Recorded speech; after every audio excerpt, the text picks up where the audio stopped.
in the last 16 tomorrow afternoon. To do that, he's going to have to overcome the man mountain that is John Henderson. It's Big Hendo versus Big Ben on the big stage at the Austrian Darts Open. Dan Dawson in the commentary box and Paul Nicholson alongside me for it. Well, Northern Scotland have had a pretty good 40 minutes with Jamie Bain taking the last game. Can they have another good half an hour here and eliminate another seed? John Henderson has been playing rather well over the last few weeks. Played very well in Hamburg. Came up against MVG there. This time around against another Dutchman. Can he cause him some problems? Yesterday he played very, very well. Yeah, solid stuff from John Henderson yesterday. Seen off Dirk van Dijvenbode. Game on. But he's up against Benito van der Pas, a man who looks as if he could be on the verge of great things. Certainly last year when he went and won 3 Pro Tour titles, he was suggesting that he could be about to make that next step and move into the game's elite. We haven't quite seen that continue this year. The real standout weekend was that one in Saarbrücken when he went all the way to the final of the German Darts Open. Averaged 110 in that final. Missed a dart for the title, his first Euro Tour title, and Peter Wright won it. But he kicks off 180 well. Second visit 180 for Benito. Well, he would have had a European title, but unfortunately he did not subscribe to the mantra of MVG, which is you can't make any mistakes. Just 2 mistakes from Benito at the back end of that match. Double 7, as I recall, was his undoing. And Peter Wright, who missed 1 dart at double in the entire final, managed somehow to defy that 110 average from Benito and claim yet another Euro Tour crown. But if Benito continues to put in those kind of performances, the bigger titles will come. I'm pretty certain of that. He's definitely got time on his side, that's for sure. Feels like he's been around forever. And yet he's still younger than some of the things on my fridge. That may say more about your fridge than about Benito van der Pas. However, he is still a young man. You know, he's only 24 years old. But he has been around for a long while. If you go back 7 years to the HAL Open of 2010, sure you remember it. I remember 2010. Yeah. Well, that's where these two first met. In a quarter-final, John Henderson won it 5-1 and went on to claim the title. So he's got one happy memory of playing Benito van der Pas. The other time they met was on the Pro Tour, but it's been a good 2.5 years since that happened, and that was a 6-2 win for Big Ben. 96, John, you're 119. Big John, 19s will be the target here. 100 left. That's not what he wanted. 43. Benito van der Pas feel he's more of a 16s and 8s kind of guy. Hence, now it will be double 16 for the first leg. 54. John, you 76. Despite that 180 from Benito in the second visit, it's been an understated start to this one as Henderson looks at 16 for tops because tops is his favourite. Because he hits it a lot. 1-0 with a breaker throw. I think with the taller guys, Dan, tops is just at a really nice level. It's too high for me. I'm only 5'9", but if you're 6 foot and change like these guys are, tops is just a lovely height. I think everything feels like double 3 to Vincent Kamphuis and Vincent van der Voort. Yeah. Yeah, there are some gigantic players on the tour. Big Ben. 57. He's not called Big Ben because he's a midget, is he? He's a unit. You definitely want him in the line-out. Yes. 134. You can imagine he'd be good at rowing as well. Tall people are good at rowing, like the Winklevoss twins. Yeah, well, I mean, if Richard Ashdown would make a formidable cox, I'm sure. 58.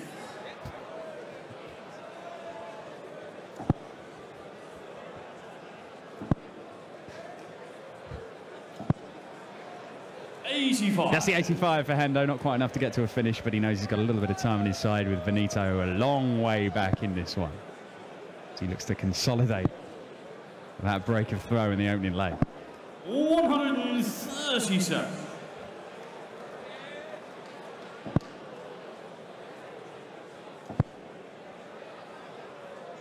Big Hendo, former finalist on the Euro Tour himself. Benito's actually made a couple of finals on the Euro Tour. He made a final in Riesa back when Michael Smith was just winning Euro Tours left, right and centre. Got back in a habit in Gibraltar, didn't he, Michael Smith? Benito still searching for that first one. 82 for Henderson. He'll be quite happy with that because 17 will leave tops. And 1 dart at tops for John Henderson. Well, you kind of think you prefer that than 2 darts at double 16 just because he is so reliable on it, and he proves it there. It's 2-0. He very nearly left double 3. It was very close to treble 17 there. 57. He won't mind though. That's what the wires are for. There we got the Hendo rocking motion. 100. Never teach anybody to throw like that, but John Henderson, I mean, that's an action that he's used and refined for years and years and years. I mean, it's only John Henderson that can throw like that. 180. Even somebody like Joe Cullen, who does some fantastic impressions of other players throwing, I'm not sure he'd be able to replicate Hendo's throw with any accuracy. Certainly not that kind of accuracy on a regular basis as Henderson fires in his first 180. Well, a dart throws like a fingerprint. There's nothing the same throughout the world. There are some that are similar. 35. But John Henderson has got a system that has been working for a long time. 100. He's never going to change, and we don't want him to change. No, well, I mean, it works for him. He's a formidable player. He's better from Benito. 133. It needs to be better because he's averaging in the mid-70s here. I mean, this is not what you would associate with a number 5 seed. Trouble 17 for Bull. Needs to hit it this time, not nearly hit it, and he does hit it. Bullseye for Hendo and 3-0. Well, it's 96. not far off. 58. 58 to get on the board. Tops for the tall man. Has to switch to 10s now. 48. Just not happening for Big Ben right now. 45. Could well be maybe 1 for double 12 or... Yeah. Likes it up top. Will it be? 13. It won't. Benito gets a reprieve. 10. Well, that would have been for a double break of throw there for John Henderson and a real stranglehold on this game. That looks a good guide. Ooh. Important last start. Big Ben does get a leg on the board. John to throw first. Game on. Well, when Benito reached that final earlier this season, he actually played myself. I did, didn't he? On the Saturday, and I'm ashamed to say that I played pretty ordinary. 60. But I think even Benito would say that he played pretty ordinary. I think at the moment he's not starting tournaments with a real bang. But if he gets through a couple of games, 60. he finds a bit of rhythm, and he really does know how to last through a Sunday. Yeah, so a bit that sort of Alan Norris kind of factor, isn't it? You know, you might catch him early, you might catch him cold and knock him out early. But if he does get on a bit of a run and build up a head of steam, then Benito van der Pas has the capability to go all the way and win titles. And we saw that winning, he won 3 titles last year, but he was involved in a bunch more finals on the Pro Tour. And the 177 from Benito van der Pas may be an indication that he's working his way into this game after a bit of a slow start. But here comes Hendo. 140. Yeah, he was involved on the Players' Championship Series. He was involved in a quarter of the finals over the course of the year. I mean, it's astonishing. That's scary. 80. I just don't feel that he's been as consistent with his scoring. There's been a few more erratic darts this year, and there have been in this match. There's been a few that he would definitely want back. Yeah. He's had a few nasty deflections as well. I mean, it's not the most aesthetically pleasing of throws, the way his darts go in the board, but I tell you what, how effective is he when he's getting them in the right place? 14 for Bull. Didn't even think about the treble. Oh my word! Hendo for the second time misses the ball, this time by the tiniest of margins. Smallest of margins indeed. No worries there for Benito. And the good start from Hendo has been cancelled out. Benito to throw first. And we're back on throw. And the momentum is back with Benito himself. Can he shoot forward now and not allow any more chances at double top for Henderson? Because when he leaves it, he hits it. Well, look, Paul, it'd be interesting to get your take on Benito. I mean, I know we've talked about John Henderson and the way he throws the darts, but the way his actual darts go in the board is very, very orthodox, very standard. Benito, even though he's not got the quite pronounced idiosyncrasies of John Henderson in his throwing action, he's a very stable base, does his own thing with the actual movement of the arm, but the way his darts go in the board, I mean, they stick up a lot. Some of them seem to skew off. They do seem to deflect quite a lot. Is that a weakness to his game, do you think, or is it just a factor that makes him a little bit different from other players? I've said in the past that sometimes the unorthodox can equal brilliance. Just look at Philip Taylor, because he's left-eye dominant, which is not as common as right-eye dominance.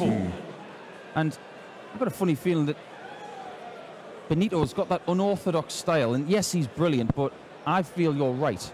I think there is a weakness with Big Ben. If he has a slight off day, and I'm talking about maybe 1 or 2%, when it comes to feel in his hands or his stance or anything like that, I feel that that accentuates itself on the dartboard with the steep angle of the darts going in there.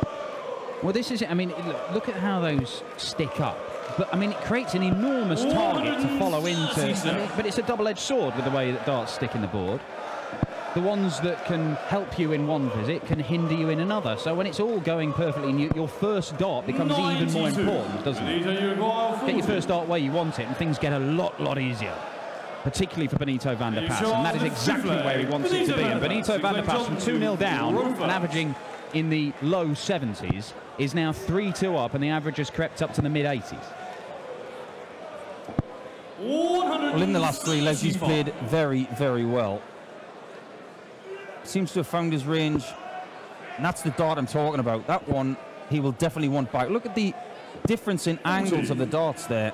When they come in so steep, they're actually making the treble 20 segment smaller from the angle that they're coming in at. Is that because, we don't want to get completely technical and bore everybody, but is he sort of, because he holds it at the back of the dart, isn't he? So it's almost sort of swan diving into the board by the time it gets there, is that? Well, look at the shape of his dart. Next time you see the dartboard, there's a groove at the top of the dart, then it goes wide, then it tapers. He's designed these darts purely because he grips it at the back, and the thicker part of the dart, that allows him to grip it behind that real middle piece. But if he gets the timing wrong, gripping it from the back of the barrel, it could be really, really poor when it comes to the board. But tops for Hendo. 65. Not to be, but he's a long way clear in this leg. And it is just weird with Benito. I mean, some of those darts stick up to attention, just like those two. 96. In fact, all 3 of those. But others are almost perpendicular to, and you can't rely every time on how your darts are going to behave. Now, we've talked about Peter Wright before, and I mean, he's a guy who holds the dart in a different position, whatever target he's going for on the board, which is absolutely astonishing. But it doesn't matter, as long as you're comfortable and you know that your darts can behave in different ways and you know how to treat them in the board and how you can use them, then I suppose it doesn't really matter, does it? As Hendo fills it up for another maximum.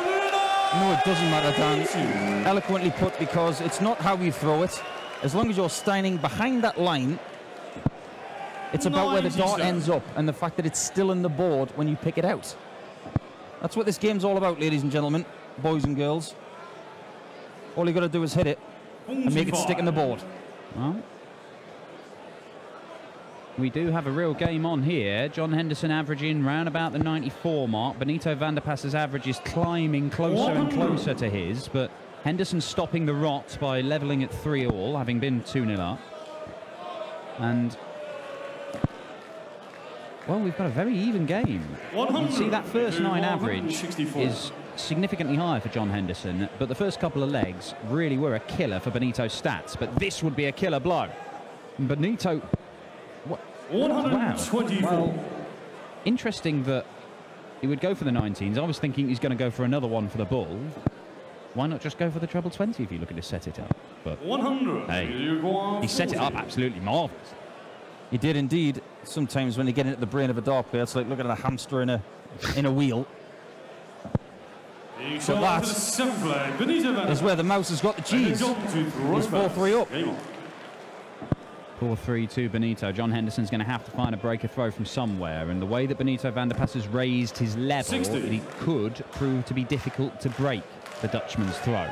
That's exactly what he's like. He's a very, very difficult person to break. He understands, as a young man, the importance of holding throw. I've spoken to many players over the course of my career, and when I was a kid, I was taught by some great players from the northeast of England. Even when they lose a leg that isn't their throw, they don't panic. Just win yours. And it seems to me like that lesson has been hammered home with Benito in his apprenticeship, because he's just so hard to break. Well, I mean, probably the best example we've seen of that this weekend has come from Jamie Lewis. We saw Jamie Lewis, the Welshman, yesterday win 6-5 against Dimitri Vandenberg. 11 legs, all of them holds a throw. And Jamie Lewis, he was put under pressure, but he was very, very strong on his own throw. He didn't challenge, he challenged occasionally to break Dimitri, but some legs he wasn't very close at all. But he didn't panic, he just knew. Just keep holding throw, putting a strong last leg, got the job done. And he's done that a couple of times lately, Jamie Lewis, and it wasn't, you know, stratospheric averages or anything, but it was very impressive to see the way he managed the situation. But this could be a very big visit for Benito van der Pas. 180 for the Dutchman, leaves 81. And the 1.6 won't go. That was the one thing he could have done to put pressure on Hendo in this leg, and what a riposte from Hendo. But he has to rely on Benito missing this. 12 for Bull. It's double 13. He's got it. He knows the importance of that. He's now one leg away from playing on Sunday here in Austria. 2-0 down and not at the races. 6 legs later, Benito van der Pas has won 5 of them and is in complete control of this game. 60. This is what the best players in the world can do when things are against them, when it doesn't look like it's working. They don't panic, they just find a way to get better. And that is what has happened. He's up against John Henderson, who is still averaging in the mid-90s here. John Henderson is putting in another solid display, akin to what we saw from him against Dirk van Dijvenbode. Against Dirk van Dijvenbode, that was enough for a 6-2 win.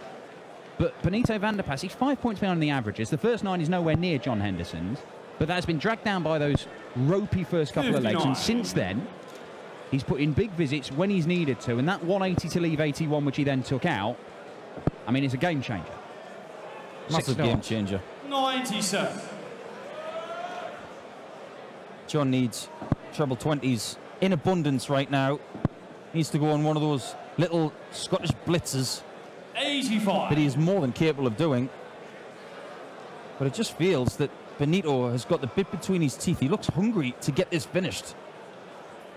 Winner of this 59. One will face either Daryl Gurney, the number 12 seed, or Johnny Clayton, the Northern Irishman, and the Welshman facing off in our next game here in Vienna, the penultimate one of the afternoon session. Looks a cracker as well.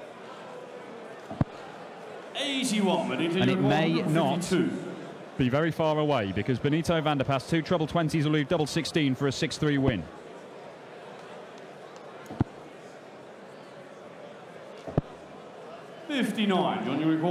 John needs something out of the ordinary. There's 1. There's 2. Oh, he nearly had it. 31. And we fancied that because it was tops. He needed something out of the ordinary. He nearly produced the extraordinary there, John Henderson. But he's hoping that Benito van der Pas doesn't take this out. And he loves double 18, and he pins double 18. And Benito van der Pas, absolutely nowhere for the first 2 legs of this one, but turned it on and changed this game by sheer force of will. A 6